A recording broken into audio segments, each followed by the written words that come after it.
चलाता था। उसी गांव में अनाजी का बड़ा भाई धनाजी भी रहता था। धनाजी को अपने अमीर होने का बहुत अहंकार था। गरीब अनाजी और उसके परिवार को धनाजी अपने बराबरी का न समझता था, उनसे कोई संबंध न रखता। एक दिन अचानक किसी बीमारी से अनाजी की गाय मर गई। अनाजी और उसकी पत्नी को इससे बहुत दुख पहुंचा। वो गाय को बहुत प्यार करते थे। गाय के मरने से अब उनके पास बेचने के लिए कुछ न था। जल्दी ही अनाजी के पास के सारे पैसे खत्म हो गए। अनाजी चिंता में पड़ गया। उसे समझ ही नहीं आ रहा था कि वो अब कैसे घर चलाए।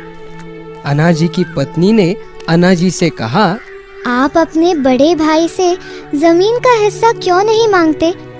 हमारी जमीन में मेहनत करके हम अपनी रोजी रोटी कमा सकते हैं।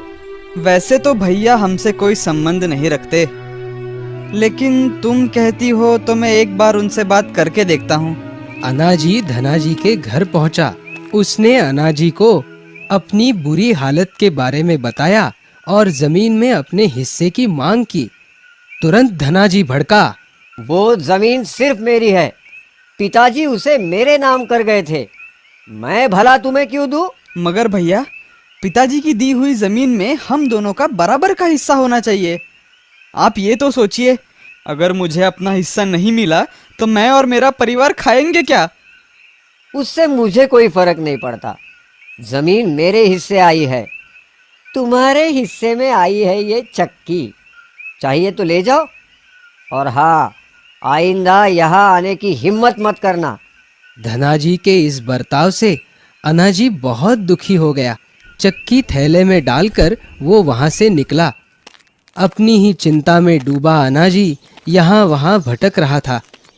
अचानक उसे किसी के चिल्लाने की आवाज सुनाई दी।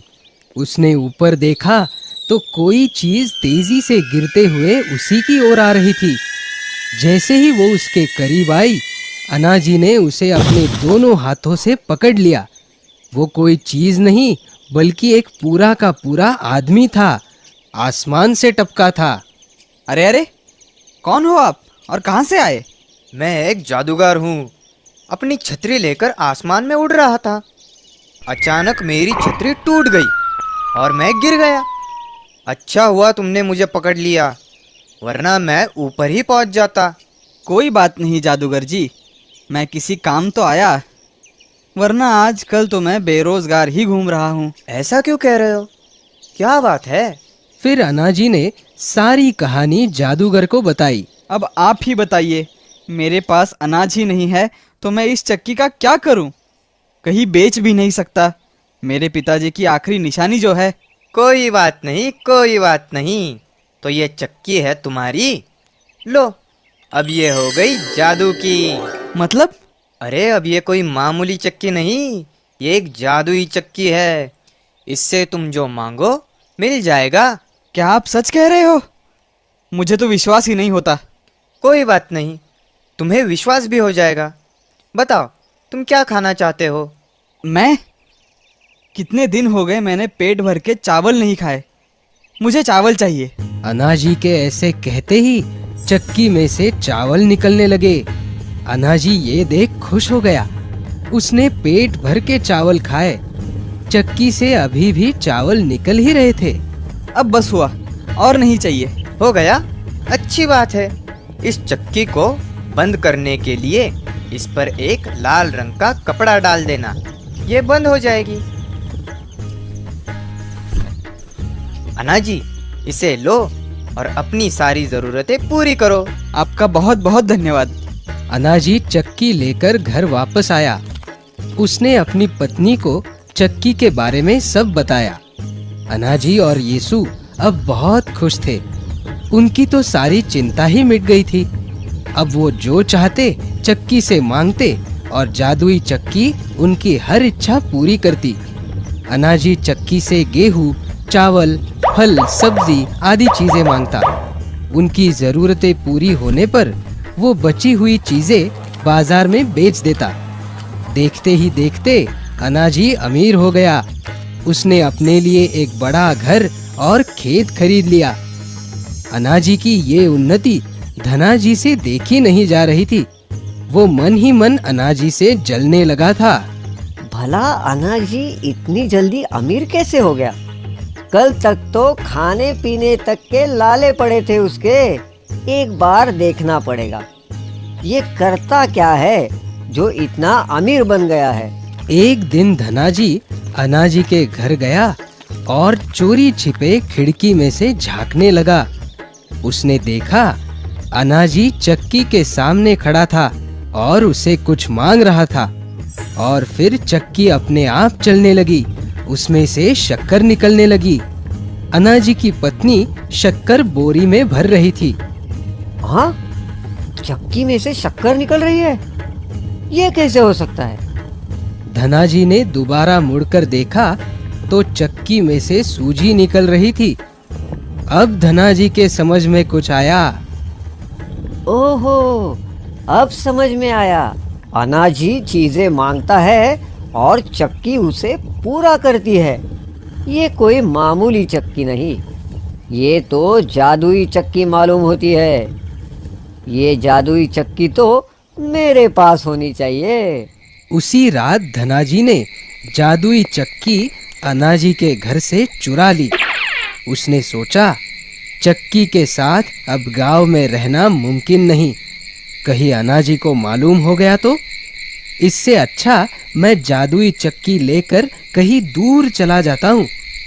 घर वापस आकर धनाजी ने अपनी पत्नी को जादुई चक्की के बारे में बताया। अंत में उसने कहा, चलो चलो, अपना सारा सामान बांध लो। सुबह होते ही हम इस गांव से कहीं दूर चले जाएंगे। सुबह होते ही धनाजी और उसकी पत्नी गांव से दूर जाने के लिए एक नाव में बैठे। नाव उन्हें लेकर दूसरे गांव जाने लगी। धनाजी मन ही मन खुश होने लगा।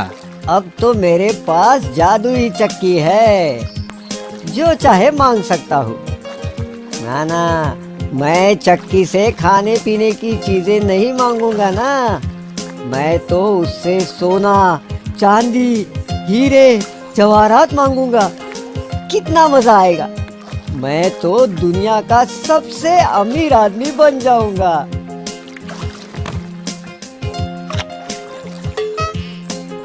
अजी सुनते हो, सुबह जल्दी जल्दी मैं सब्जी में नमक डालना ही भूल गई। अब नमक कहाँ से लाऊं? बिना नमक के खाना मेरे हलक से उतरेगा नहीं। अरे कोई बात नहीं भगवान, अब भी नमक हाजिर करता हूँ। धनाजी ने थैले में से चक्की निकाली और उससे नमक मांगा। चक्की घूमी और नमक निकलना शुरू हो गया। धनाजी ने मुट्ठी भर नमक अपनी पत्नी को देते हुए कहा, ये लो नमक। इतना बस है कि और दूं? अरे बस बस, सिर्फ नमक थोड़े ही खाना है।